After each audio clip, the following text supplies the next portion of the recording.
original air date logged. Your nostalgia has been detected.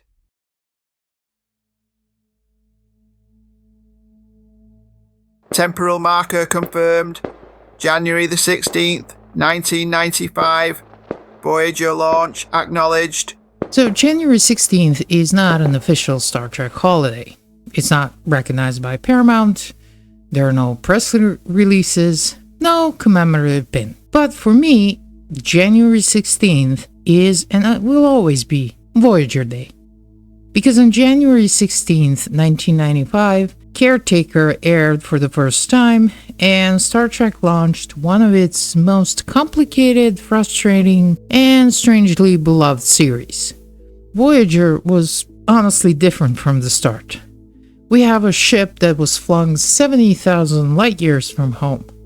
No Starfleet backup, no easy resets, well, at least in theory, and that promise alone is kind of enough to mark the day. Designation Voyager Day is non-canonical. Emotional legitimacy accepted. Now looking back, Voyager was never an easy show to love. It really gave us some truly phenomenal episodes, some absolutely unhinged episodes, and a whole lot of unrealized potential sitting right in the middle. For a lot of fans, myself included, Voyager became that favorite kid. You are a little bit overprotective. Not because it's perfect, but because you could see what it could have been. And over the years, as the production stories were coming out, that feeling kind of started to make sense to me. Voyager was honestly carrying a ridiculous amount of weight. So, if you think about it, this is a show that launched a brand new broadcast network, UPN. It was under constant syndication pressure. Characters were not allowed to change too much. Long-term consequences were discouraged. Writers and producers rotating in and out. Risk-taking was often walked back. And this was a show about being stranded 70,000 light years from home that often had to pretend everything was okay by the end of the week, right? We always had to press that reset button every single week. Narrative contradiction detected. Resolution frequently avoided. And yet, here's the part that still fascinates me. Despite all those limitations, or maybe precisely because of them, Voyager became one of the most rewatched Star Trek series during its time on Netflix. People kept coming back. Why? Because Voyager is comfort Trek without being empty Trek. You can drop into almost any episode. You know the crew, you know the rules, you know the ship will survive, but the journey still matters. And look guys, when Voyager hit, it really hit. And then we have characters. Voyager gave us characters that flat out refused to fade. Like Catherine Janeway, 7 of 9, The Doctor, B'Elanna Torres, Tom Paris, Neelix, and Harry Kim. All of these characters are legacy characters. Full stop. Janeway and 7 in particular still dominate discussions, rankings, and returns in modern Trek. Not because nostalgia carried them, but because the performances and concepts were strong. A lot of characters in Star Trek were good. Some of them were great. But those two, honestly, iconic. And I say that as someone who will, in the same breath, defend Voyager fiercely and criticize it ruthlessly. Voyager, to me, always feels like the show that never got to fully become itself. Now, we can all see the potential. We can all see the ideas that are pressing against the walls. You can imagine a version where damage is allowed to last, where choices would actually scar, and where arcs are allowed to breathe. And because it never quite got there, I think that's why we're still hungry for it. That hunger might be a part of Voyager's legacy. Unrealized potential identified. Long-term emotional engagement high.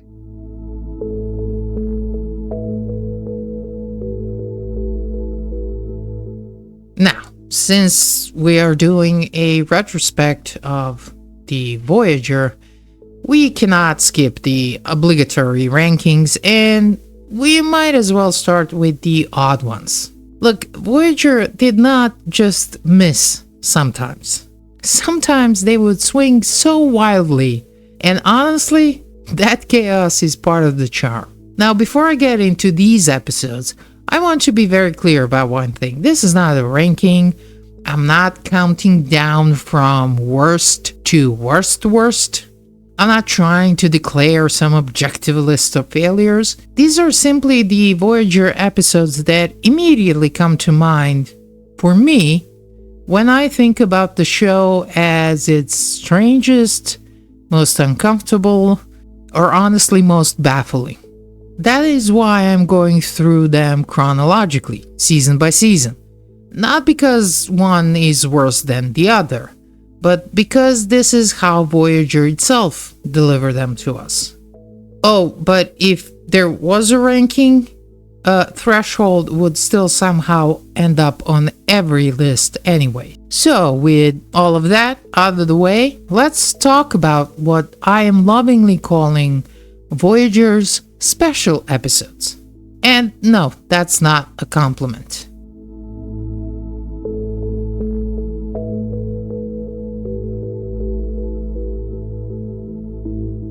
Preliminary assessment. Questionable premise detected. Ethical subroutines failed to engage. So, we are starting with Elogium, Season 2, Episode 4. I think that's how you pronounce it. Anyways, Voyager encounters a swarm of mysterious space-dwelling life forms whose presence accelerates Cass's reproductive cycle, forcing the crew to confront the possibility that she may be entering the only fertile phase of her short life. And honestly, this is where everything goes off the rails. I remain genuinely baffled that no one in the writer's room stopped and said, guys, maybe making this character 2 years old is a bad idea? Oh yeah, for all of you who never watched Voyager, Cass is canonically 2 years old. Unfortunately, that on its own maybe wouldn't be a problem, but Cass was romantically involved with Neelix, who under all that makeup looks like he pays taxes and complains about his knees.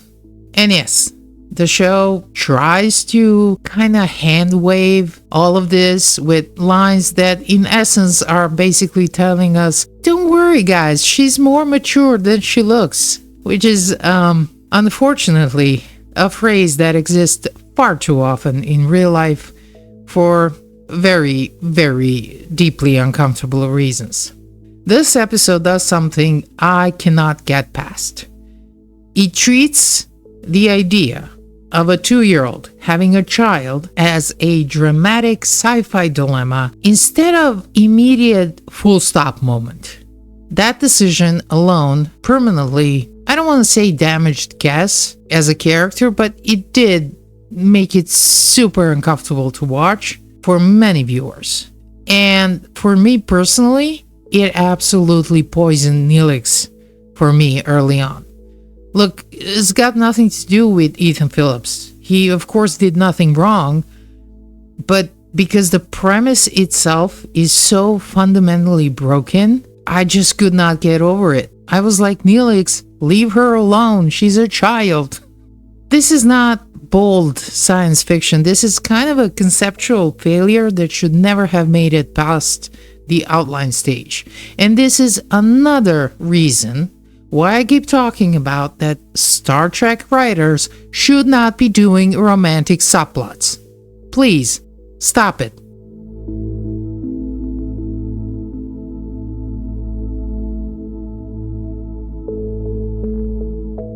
Warp theory engaged. Biology exited the conversation. Okay, we have to go through this one because I have already said this is an episode that is forever going to be on every single list of the worst episodes of anything. We are, of course, talking about Threshold, Season 2, Episode 15. We definitely cannot skip Threshold. It is contractually obligated to appear on a list like this. Tom Paris attempts to cross the transwarp threshold and instead evolves into, well, I know they probably have a different name, but honestly, it evolves into a salamander. Then Janeway does too. Then they have salamander babies. Those babies are abandoned. And the episode just ends.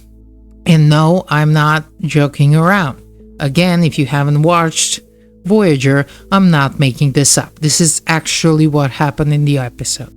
The core problem here is not only that it's weird. Star Trek can handle weird. The problem is that whoever wrote this did not understand evolution. You don't evolve into a lower life form. And you don't do it in like 2 days. This is not how biology works. This is not how evolution works. And there are also all the unanswered questions. Are those salamander babies sentient? Are they self-aware? Did Voyager just abandon their evolved offspring on an alien planet? Threshold has managed to open existential doors and then sprints away from them at Warp 10. Now, the funny fact is that this episode actually won an Emmy. An eternal fan confusion. Oh, and before you start yelling at people who gave it Emmy, they gave the episode Emmy for makeup. Makeup was great. Yeah, both facts can coexist.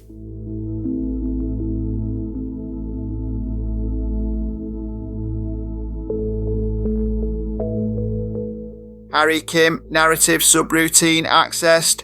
No long-term consequences detected. Okay, now let's go to Favorite Son, Season 3, Episode 20. Ensign Kim's DNA begins to change as he discovers he may not be human at all, and that a planet of alien women, but of course, believe him to be their long-lost favorite son, returned home to mate. This episode perfectly illustrates Voyager's kind of ongoing Harry Kim problem. At some point, it feels like the writers did not know what to do with him. And this story feels like it was written by throwing darts at a board labeled Harry Kim plots. The premise kind of collapses under even minimal scrutiny. So, Starfleet medical scans somehow miss that Kim is not human? His entire genetic makeup conveniently activates only when the plot demands it? And honestly, guys, worse than any of that, it was kind of boring. For an episode that was built around identity and destiny and biological transformation, it does have remarkably little to say. It exists, it happens, and then it leaves no meaningful impact behind. Voyager forgets it, the audience forgets it, and honestly, that might be for the best.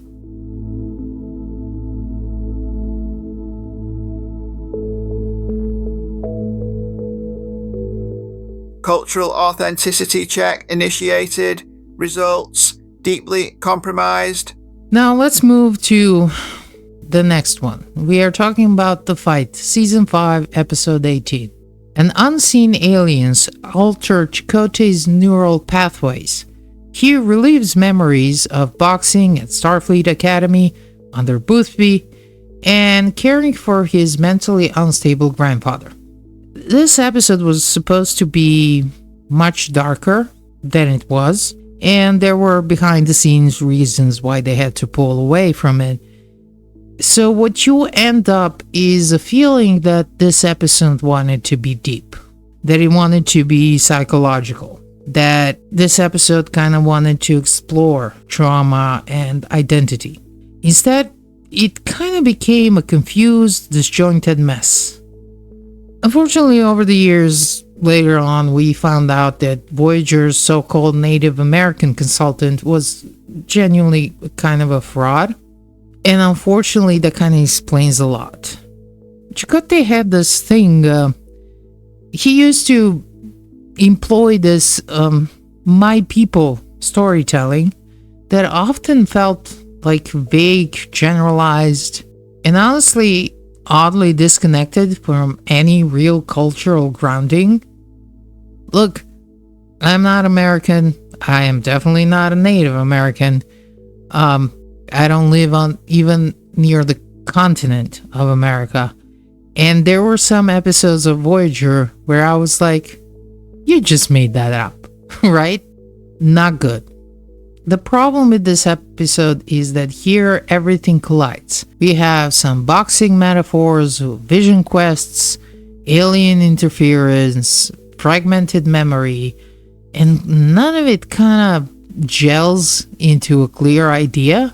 You can feel there was maybe a better, darker episode buried somewhere in there, but what aired feels unfinished and muddled and honestly emotionally distant. It's not offensive, it's not outrageous, it's just frustrating.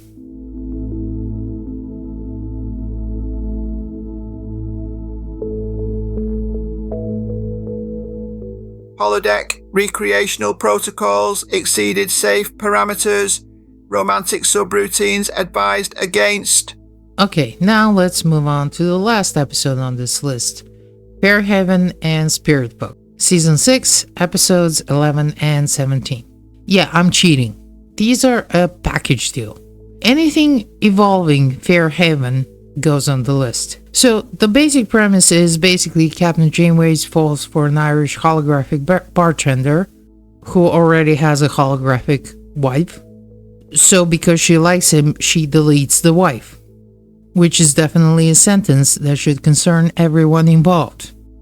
These two episodes are connected because we are talking about a hologram program that was designed in Fairhaven, and in Spirit Folk, basically holograms figure out their holograms, and it's a whole mess. Anyways, beyond the ethical nightmare of modifying sentient holograms to suit somebody's personal romantic needs, these episodes highlight something that Star Trek never managed to handle well, and that's romance.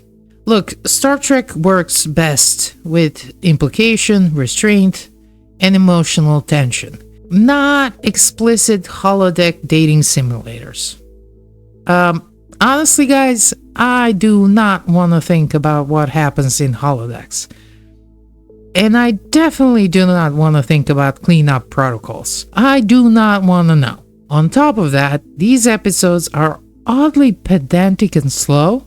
They do not advance character arcs in any meaningful way, and they kind of grind Voyager's momentum to a halt. Don't get me wrong, they are not unwatchable, but they are deeply uncomfortable on multiple levels, especially when you think about it.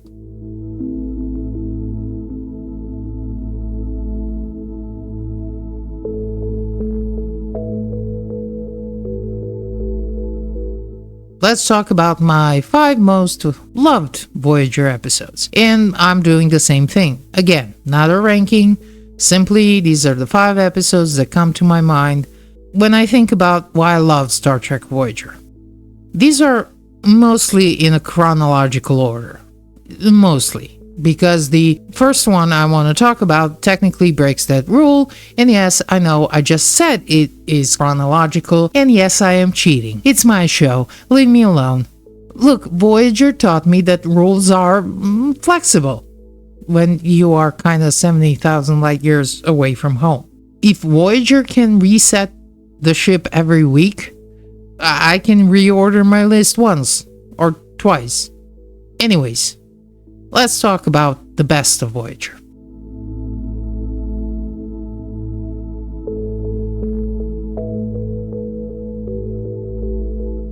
Psychological depth detected.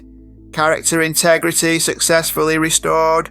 So the first episode we're going to talk about is The Raven. It is season 4, episode 6. Basically, the story of the Raven is that PTSD strikes 7 of 9 and causes terrifying visions and panic attacks that literally drive her to seek out the Borg collective, even though there are no Borg present.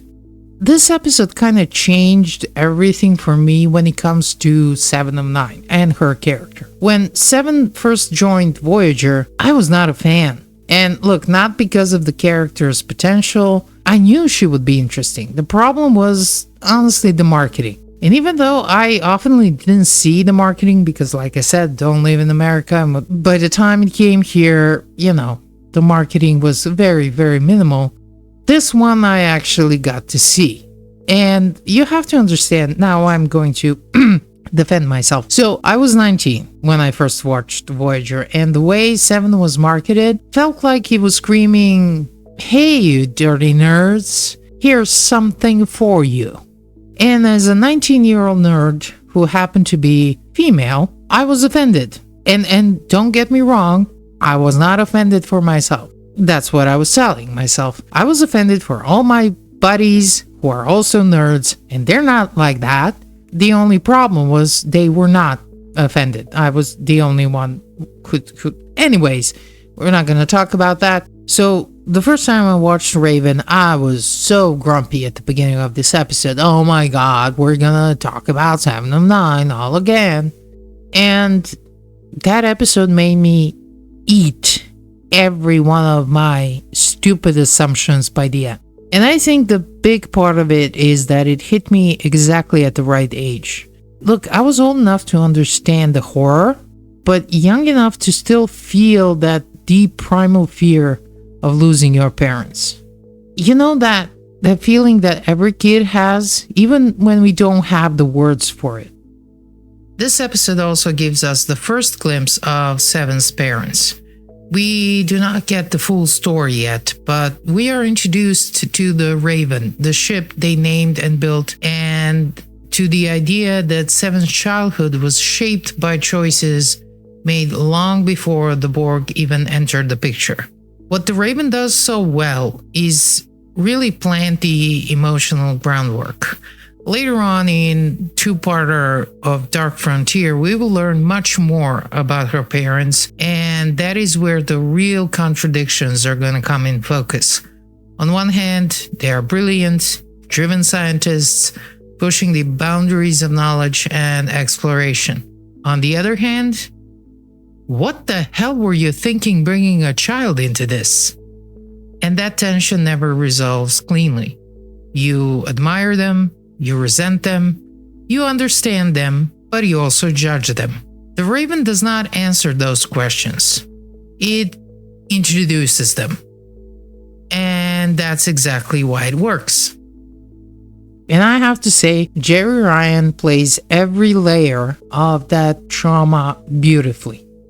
You can see that terrified child who just wants safety and structure, which is kind of explaining why the Borg felt like home to her. And at the same time, you're seeing the woman with limitless potential standing on the edge of becoming something more. By the end of the episode, I went from watching with a frown to literally not only thinking, but actually I think I said to one of my buddies, because we were watching this together, if anyone says anything bad about 7 of 9, I will fight you. And look, that's an incredible character turn. So, this is why, I will always give Star Trek a chance. Because you never know. Sometimes these folks can really surprise you.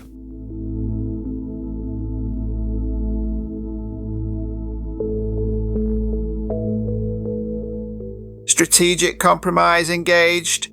Moral ambiguity operating within acceptable parameters.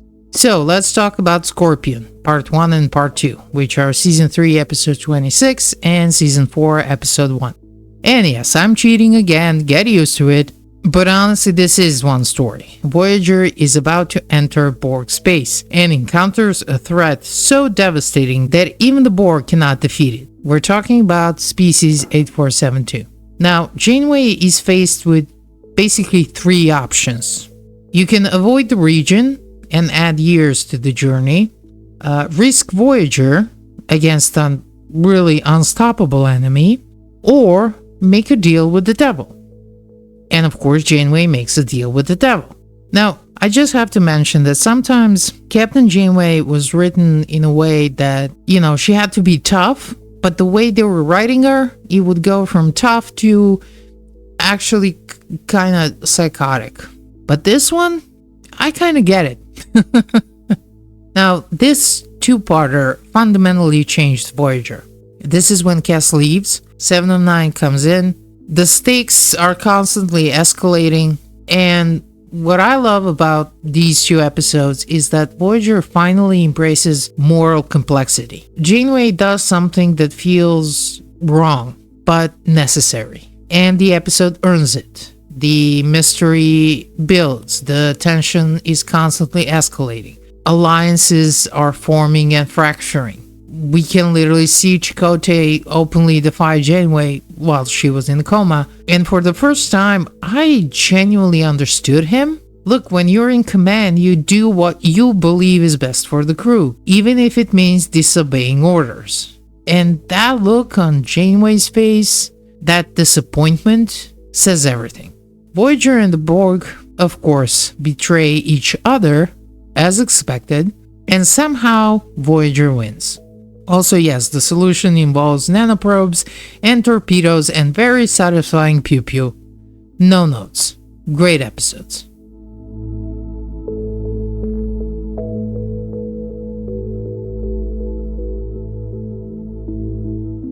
Temporal consequences identified. Narrative tension sustained without immediate reset. So let's move on to another two-parter. Year of Hell and The Year of Hell Part 2, which are from Season 4, Episodes 8 and 9. Now, I've heard a lot of different rumors about this storyline, from the fact it was supposed to be a year-long arc, to that it was supposed to be the ending of Season 4. They wanted to make Episode 8 basically be the last episode of Season 4, and Part 2 would be the beginning of Season 5. And honestly, I really like the idea of being this year-long arc. Honestly, it should have been.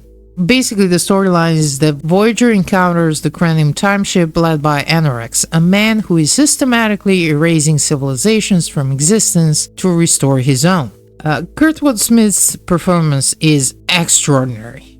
Anorex is not some kind of a cackling villain. He is literally the perfect example of the banality of evil. A man convinced that he is a hero of his own story. What makes this arc devastating is watching cause and effect collapse in real time. Every change to the timeline reshapes entire civilizations instantly. The butterfly effect, weaponized. And then there is Janeway.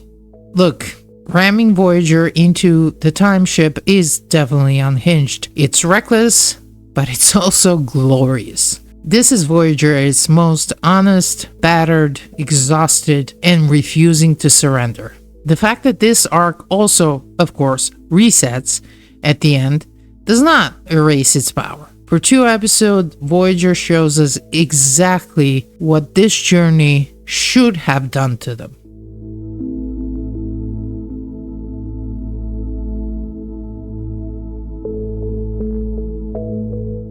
Ethical dilemma sustained.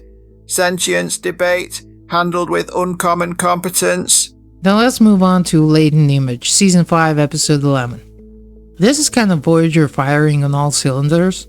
The Doctor discovers his memory has been altered, that he once faced an impossible choice, and that he broke because of it.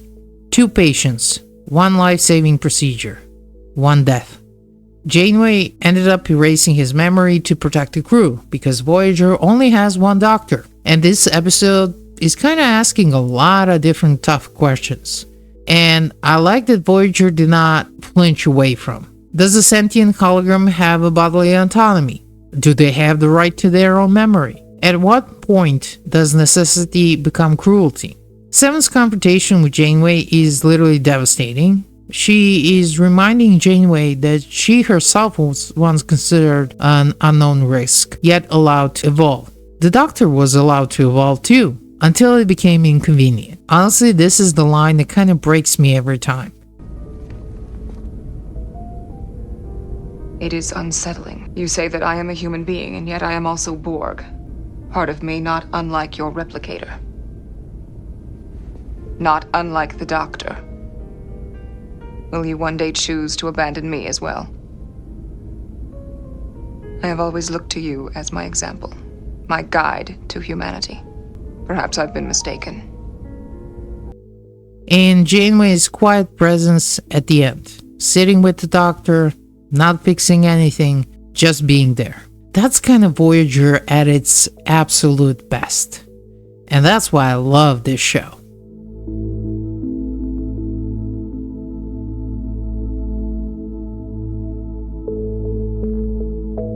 Temporal mechanics unstable, crew morale unexpectedly high. And let's talk about the final episode on this list, Relativity, Season 5, Episode 23. Look, this one is not on many Best of Voyager lists, but it's definitely on mine. And it's kind of personal. 709 is recruited by a 29th century time ship to prevent Voyager's destruction, repeatedly pulled from her timeline while trying not to be noticed by the past Janeways, which she absolutely fails at. This episode is just fun. It gives Seven humor, it gives her authority, it gives Starfleet context. And yes, this is the first time I look at Seven and thought, maybe she could make an incredible captain. And I like it when our characters are wearing uniforms. Call me crazy. We get classic Voyager banter, wonderful temporal nonsense, and the lines that still live rent-free in my head. Like 709 to 709. You are the database. With 2 legs and a splendid bedside manner. It's playful without being shallow. And it does let Seven shine as more than just drama or intellect. She gets to be fun. And sometimes Voyager needed that too. These 5 episodes are a reason why Voyager stays with me. Not because it was perfect, but because when it worked, it kind of reaches the place few Star Trek shows dare to go.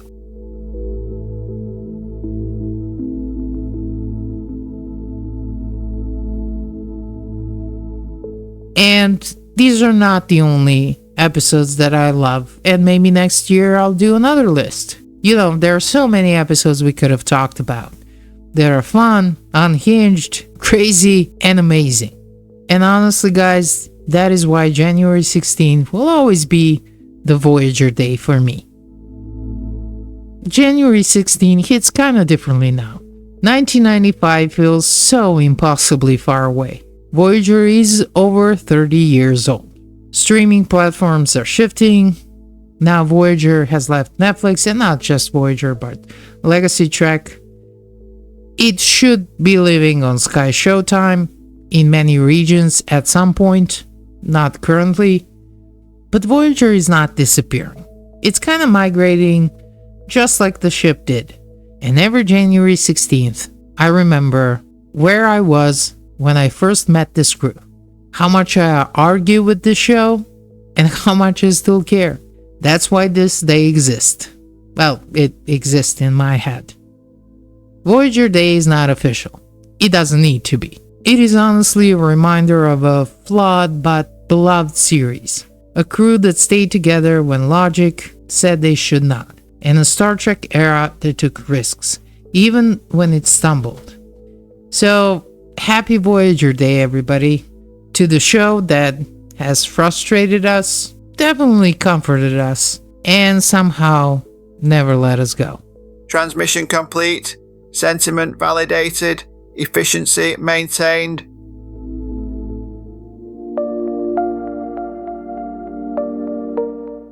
Support the organic creator.